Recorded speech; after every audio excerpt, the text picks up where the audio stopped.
एक बार फिर से आप सभी का स्वागत है हमारे YouTube चैनल पे। आज एक नया सेगमेंट क्लास 6 की NCERT ज्योग्राफी के पहले लेसन से सौरमंडल में पृथ्वी से स्टार्ट करते हैं। स्टार्ट करने से पहले कुछ महत्वपूर्ण चीज़ें जो मैं आपको बता दूं वो क्या है कि सारे वीडियो क्रिएटर का एक टारगेट होता है, एक एम होता है, एक सिद्धांत होता है कि भाई उसी को मतलब वो फोकस करके आपको वीडियो प्रोड्यूस करते हैं। तो वैसे ही सेम मेरा भी एक एम है कि मतलब मैं किन चीज़ों को फोकस करके वीडियो को प्रोड्यूस करूँगा। दरअसल क्या है कि मैं सारी की सारी वीडियो जो आपको प्रोड्यूस करवाऊँगा वो कॉम्पिटिटिव लेवल एग्ज़ाम बेस्ड होंगे, like UPSC, state level PC और ऑल कॉम्पिटिटिव एग्ज़ाम बेस्ड सारी चीज़ें रहेंगी, ठीक। लेकिन मैं पढ़ा क्लास 6 का NCERT रहा हूँ, ठीक।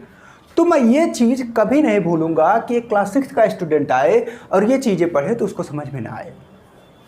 इसका क्या मतलब हुआ कि मैं सारी की सारी चीज़ें आपको एक बहुत ही आसान से शब्दों में, आसान से सेंटेंस में सारी चीज़ें आपको बताऊंगा, ताकि एक क्लास 6 का स्टूडेंट आए और वो इन चीज़ों को पढ़े तो उसको सारी की सारी चीज़ें समझ में आनी चाहिए।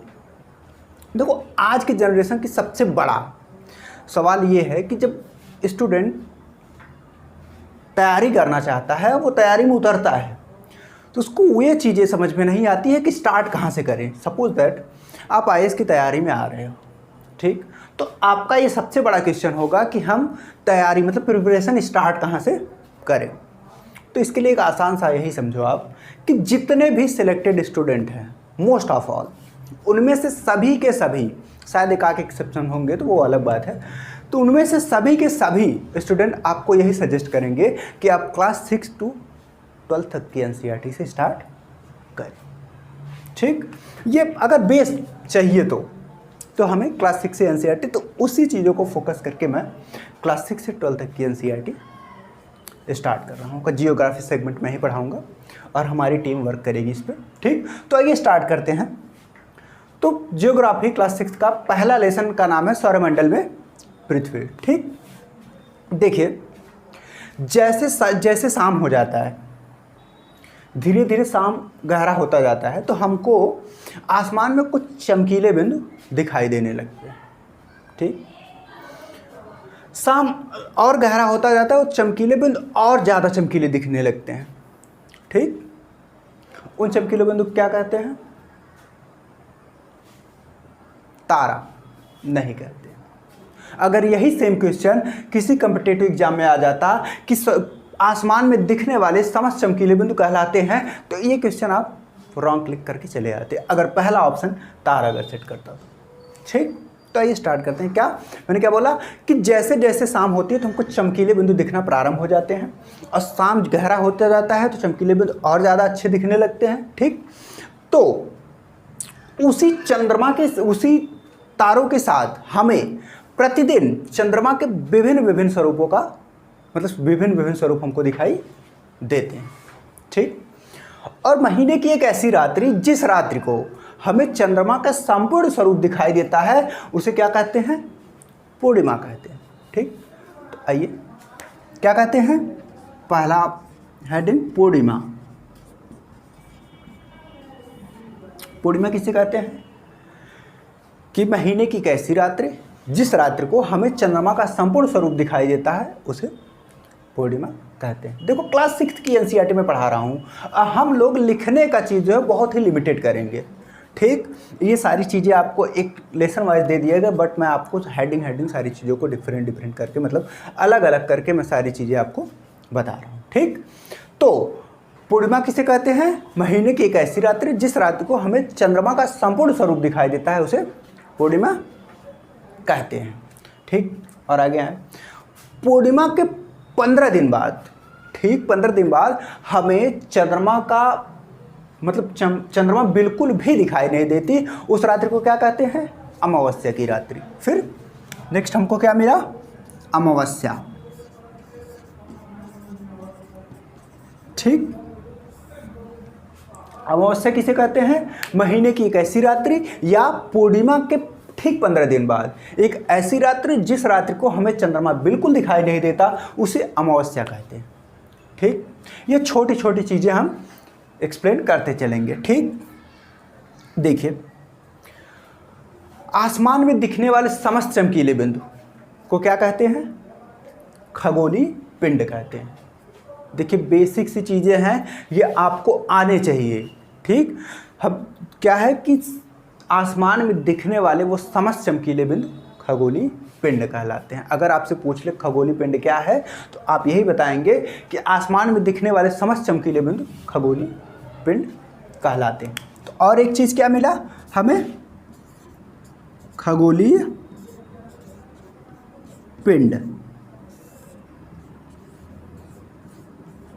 ठीक, आसमान में दिखने वाले समस्त चमकीले बिंदु खगोलीय पिंड कहलाते हैं। ठीक, उसके आगे चलते हैं।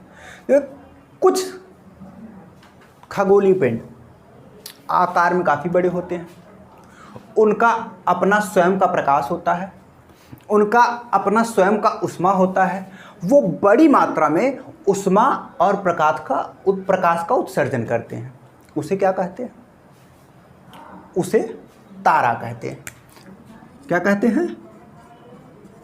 तारा। अब समझ लीजिए कि आप एक प्रिपरेशन तैयारी करने वाले स्टूडेंट से अगर आप तारा के बारे में पूछेंगे कि तारा किसे कहते हैं, वो जानेगा सब कुछ, लेकिन सारी चीज़ों को मतलब सारे शब्दों को एक अच्छे परिभाषा बनाने में वो काफ़ी टाइम ले लेगा। ठीक, तो तारा लेकिन वो कुछ समय के लिए ब्लैंक जरूर हो जाएगा, मुझे उसको समझ में ही नहीं आएगा कि तारा किसे कहते हैं। ठीक, तो ये छोटी छोटी चीज़ें आपको व्यवहार में लाना पड़ेगा। ठीक, तारा किसे कहते हैं? आसमान में दिखने वाले कुछ चमकीले बिंदु जो आकार में काफ़ी बड़े होते हैं, जिनके पास अपना स्वयं का प्रकाश होता है, अपना स्वयं का ऊष्मा होता है, और वो बड़ी मात्रा में ऊष्मा एवं प्रकाश का उत्सर्जन करते हैं, उन्हें तारा कहते हैं। ठीक, और सूर्य भी हमारा एक प्रकार का तारा है। ठीक, हम आसमान में देखते हैं तो हमें चंद्रमा के विभिन्न तारों के विभिन्न स्वरूप दिखाई देता है। मतलब एक जैसे लगेगा कि उसको सेट किया गया है। ठीक, एक आकार प्रवृत्ति में, तो उनको हम क्या कहते हैं? नक्षत्र मंडल कहते हैं। यहाँ एक चीज़ और मिला, क्या? नक्षत्र मंडल।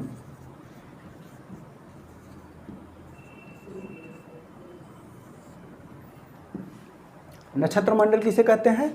जब हम आसमान में देखते हैं तो कई तारों का समूह होता है जो विभिन्न संरचनाओं में विभिन्न प्रकार में विभाजित होता है। उसे क्या कहते हैं? जैसे नक्षत्र मंडल कहते हैं। फॉर एग्जांपल आप देख लो, अर्सा मेजर, बिग बियर।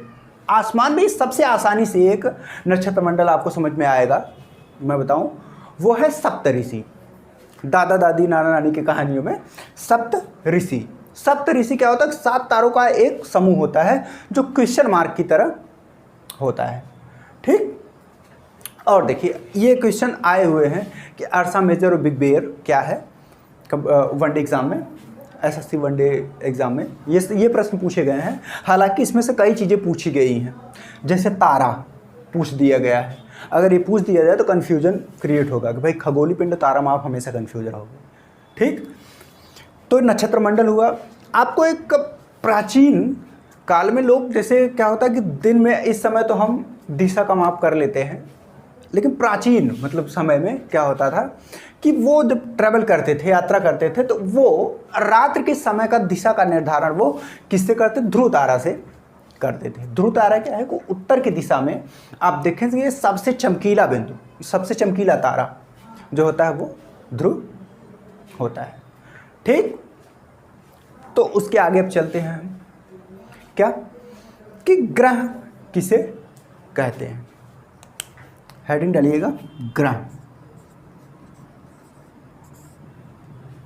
ठीक, कुछ खगोलीय पिंड जिनके पास ना तो अपना प्रकाश होता है, ना तो अपनी ऊष्मा होती, वो दूसरों के प्रकाश से प्रकाशित होते हैं। ठीक, वह दूसरों से ऊष्मा ग्रहण करते हैं। ठीक, उसे क्या कहते हैं? ग्रह कहते हैं। तो आज का सेगमेंट में मैं 6 चीज़ें आपको बताया: पूर्णिमा, अमावस्या, खगोलीय पिंड, तारा, नक्षत्र मंडल और ग्रह। ठीक, अब मैं अगले सेगमेंट में सौरमंडल से स्टार्ट करेंगे। तब तक के लिए बाय।